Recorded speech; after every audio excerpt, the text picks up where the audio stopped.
വെച്ച് നമുക്ക് എല്ലാവർക്കും എന്താണെന്ന് അറിയാം. എന്താ മോളിക്യൂൾ?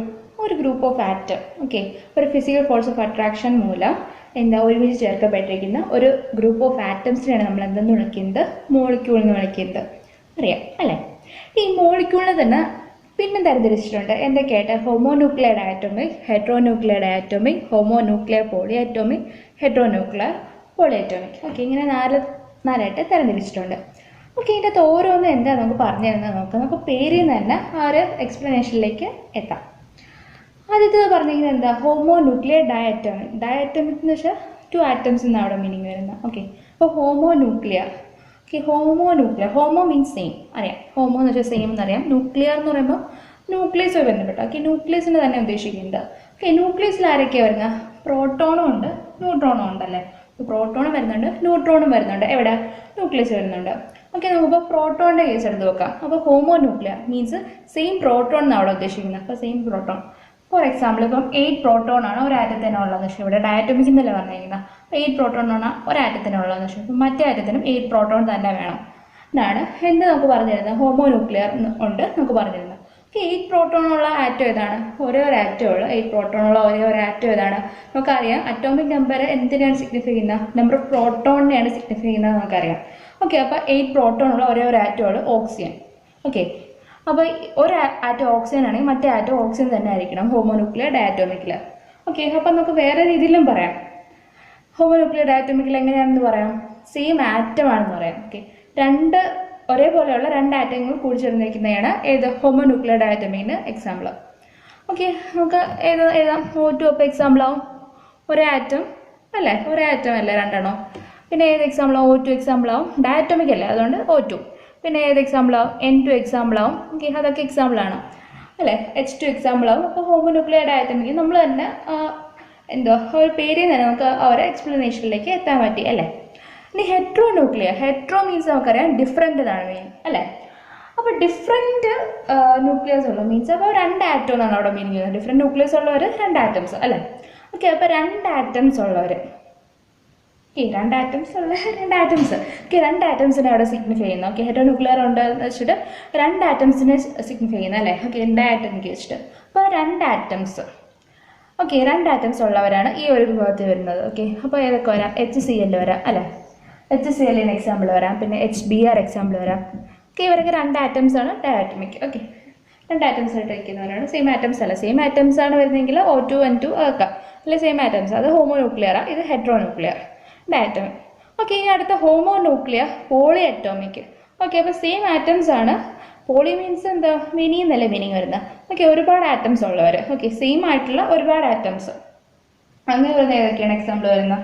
നമുക്കറിയാം O3 എക്സാമ്പിളാണ്, X6 എക്സാമ്പിളാണ്, X8 എക്സാമ്പിളാണ്. പിന്നെ ഏതുണ്ട്? P4 എക്സാമ്പിളാണ്. അപ്പോൾ ഇതൊക്കെയാണ് ഹോമോന്യൂക്ലിയർ പോളി അറ്റോമിക്കിന് എക്സാമ്പിളായിട്ട് വരുന്നത്. നമുക്ക് ലാസ്റ്റ് വിഭാഗം ഏതാണ്? ലാസ്റ്റ് വിഭാഗമാണ് നമ്മൾ ഹെട്രോന്യൂക്ലിയർ പോളി അറ്റോമിക്. ഹെട്രോ നമുക്കറിയാം ഡിഫറെൻറ്റ്, ന്യൂക്ലിയർ മീൻസ് എന്തോ അവിടെ ആറ്റത്തിന് സിഗ്നിഫിക്കുന്ന, പോളി അറ്റോമിക് എന്നാണ് പറയുന്നത്. ഓക്കെ, അപ്പോൾ ഡിഫറെൻറ്റ് ആറ്റംസ് ഉള്ള, okay, different type of atoms ഉള്ള ഒരുപാട് ആറ്റംസ് ഉള്ള, ഓക്കെ, ഡിഫറെൻറ്റ് ടൈപ്പ് ആയിട്ടുള്ള ഒരുപാട് ആറ്റംസ് ഉള്ളവരാണ് എവിടെ വരുന്നത്? ഹെട്രോന്യൂക്ലിയർ പോളി അറ്റോമിക്കിൽ വരുന്നത്. എക്സാമ്പിൾ കൊടുക്കുക. ഏത് വരും? നമ്മുടെ H2SO4, കിങ് ഓഫ് കെമിക്കൽസ് എന്നറിയപ്പെടുന്ന H2SO4. അപ്പോൾ ഹെട്രോന്യൂക്ലിയർ പോളി അറ്റോമിക്കിന് ഒരു എക്സാമ്പിളായി മാറും അല്ലേ? Lewis approach of chemical bonding എങ്ങനെയാണെന്ന് നമ്മളിനി നോക്കാൻ പോകുന്നത്. ലെവിസ് ആറ്റത്തിനെ പിക്ചറൈസ് ചെയ്ത് എങ്ങനെയാണെന്ന് വെച്ചാൽ ഒരു പോസിറ്റീവ്ലി ചാർജ് ആയിട്ടുള്ള കെർണലായിട്ടാണ് പിക്ചറൈസ് ചെയ്തത്. ഓക്കെ, പോസിറ്റീവ്ലി ചാർജ് ആയിട്ടുള്ള കെർണലായിട്ടാണ് അദ്ദേഹം എന്തിനു പിക്ചറൈസ് ചെയ്തത്? ആറ്റത്തിനെ പിക്ചറൈസ് ചെയ്തത്. ഈ കെർണലിൽ ഏതൊക്കെ വരും? കെർണലിൽ വരുന്നത് ഏതൊക്കെയെന്ന് വെച്ചാൽ ന്യൂക്ലിയസ് പ്ലസ് ഇന്നർ ഇലക്ട്രോൺസ് ഉണ്ടല്ലോ, ഇന്നർ ഷെല്ലിലുള്ള ഇലക്ട്രോൺസ് ഉണ്ടല്ലോ. ഓക്കെ, ഇതെല്ലാം കൂടി ചേർന്നിട്ടാണ് കെർണലിൽ വരുന്നത്.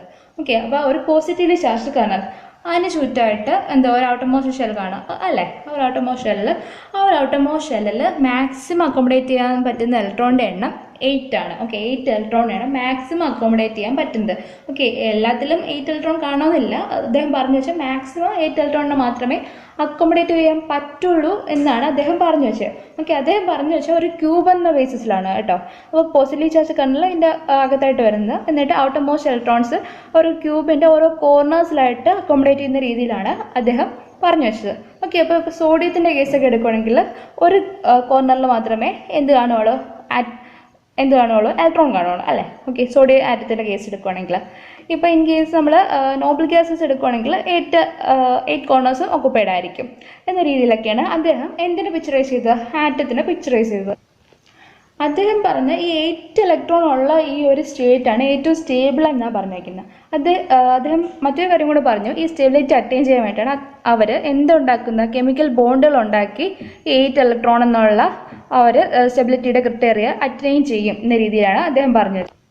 ഇപ്പോൾ ഫോർ എക്സാമ്പിൾ ഇപ്പം സോഡിയവും ക്ലോറിനും നിൽക്കുന്നതെന്ന് വെച്ചോ. ഓക്കെ, സോഡിയത്തിനും ക്ലോറിനും ഈ 2 ആറ്റംസ് ഉണ്ട്, ഇവർക്ക് സ്റ്റെബിലിറ്റി അറ്റൈൻ ചെയ്യണം. അതിന് വേണ്ടി എന്താ ചെയ്യുന്നത്, ഈ സോഡിയം ഒരു ഇലക്ട്രോണിനെ വിട്ടുകൊടുത്ത് Na+ ആവും. ഓക്കെ, അപ്പം എന്തായി, ഔട്ടർമോസ്റ്റ് ഷെല്ലിൽ 8 ഇലക്ട്രോൺ ആയില്ലേ, 8 ഇലക്ട്രോൺ ആയി. കാര്യം എന്ന് വെച്ചാൽ ആ ഒരു ഷെല്ല് ഇങ്ങനെയുള്ള ഷെല്ലിൽ ഫോർ എക്സാമ്പിൾ വെറുതെ വെച്ച് കാണിക്കുന്നതാണ്. ഈ ഒരെണ്ണത്തിൽ 8 ഇലക്ട്രോൺ ഉണ്ടായിരുന്നു, അതിൻ്റെ ഔട്ടർമോസ്റ്റ് ഷെല്ലായിരുന്നു ആ ഒരു ഇലക്ട്രോൺ ഉണ്ടായിരുന്നതെന്ന് വെച്ചോ. ഓക്കെ, ഈ ഒരു ഇലക്ട്രോൺ അങ്ങ് വിട്ട് കളഞ്ഞ്, സോഡിയം ആറ്റം വിട്ട് കളഞ്ഞാൽ ബാക്കി എത്രയുണ്ട്, ബാക്കി ഔട്ടർമോസ്റ്റ് ഷെല്ലിൽ 8 ഇലക്ട്രോൺ ആയില്ലേ, അപ്പോൾ സ്റ്റെബിലിറ്റി അറ്റൈൻ ചെയ്തല്ലോ. ഓക്കെ, അപ്പം Na+ ആയിട്ട് അത് സ്റ്റേബിൾ ആവും.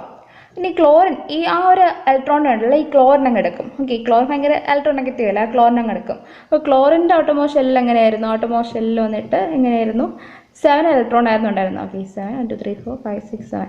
ഓക്കെ, 7 ഇലക്ട്രോൺ ആയിരുന്നു ഉണ്ടായിരുന്നെന്ന് വെച്ചോ.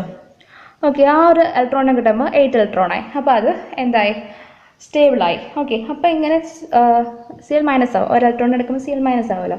ഓക്കെ, അപ്പം സോഡിയം Na+ ആകുമ്പം സ്റ്റേബിൾ ആവും, Cl- ആകുമ്പോഴത്തേക്ക് സ്റ്റേബിൾ ആവും. ഇങ്ങനെ 8 ഇലക്ട്രോണിനെ അറ്റൈൻ ചെയ്ത് കെമിക്കൽ ബോണ്ടുകൾ ഉണ്ടാക്കി. ഇപ്പോൾ ഇവിടെ എന്താ, അയണിക് ബോണ്ട് അല്ലേ ഇവർ തമ്മിൽ ഉണ്ടാക്കാൻ പോകണം. ഓക്കെ, ഇവർ തമ്മിൽ ഇങ്ങനെ ചെയ്യുമ്പോഴത്തേക്ക് അയണിക് ബോണ്ട് ഉണ്ടാവും, ഒരു ഇലക്ട്രോണിനെ വിട്ടുകൊടുക്കുകയും ഒരു ഇലക്ട്രോണിനെ സ്വീകരിക്കുകയും ചെയ്തു. അങ്ങനെ എന്തുണ്ടായി, അയോണിക് ബോണ്ട് ഉണ്ടായി. ഓക്കെ, ഇങ്ങനെ ഓരോരോ ബോണ്ടുകൾ ക്രിയേറ്റ് ചെയ്ത് ഇവർ സ്റ്റേബിൾ ആവും. ഒരു എക്സാമ്പിളാണ് ആര് നമുക്ക് പറഞ്ഞത്, ലെവിസ് പറഞ്ഞത്. ഇനി മറ്റ് ചില മോളിക്യൂൾസ് ഉണ്ട്, ക്ലോറിൻ, ഫ്ലൂറിൻ. ഇവർ തന്നെ ക്ലോറിൻ, ഫ്ലൂറിനും പിന്നെ ഹൈഡ്രജനും ഇവർ വേറൊരു രീതിയിലും കൂടെ സ്റ്റെബിലിറ്റി അറ്റൈൻ ചെയ്യും. ഇങ്ങനെയാണെന്ന് ഷെയറിങ് വഴി എന്തോ കോലൻ ബോണ്ടുകൾ ഉണ്ടാക്കി, Cl2, F2, പിന്നെ H2, പിന്നെ N2 ഉണ്ട്. ഓക്കെ, ഇങ്ങനെ ഓരോ കോലൻ ബോണ്ടുകൾ ഉണ്ടാക്കി അവരെന്ത് അറ്റൈൻ ചെയ്യും, സ്റ്റെബിലിറ്റി അറ്റൈൻ ചെയ്യാറുണ്ട്. ഓക്കെ, നമ്മളിവിടെ അയണിക് ബോണ്ടും കോലൻ ബോണ്ടിൻ്റെ കാര്യം പറഞ്ഞു, പിന്നെ കുറേ ബോണ്ടുകളൊക്കെ ഉണ്ടല്ലോ.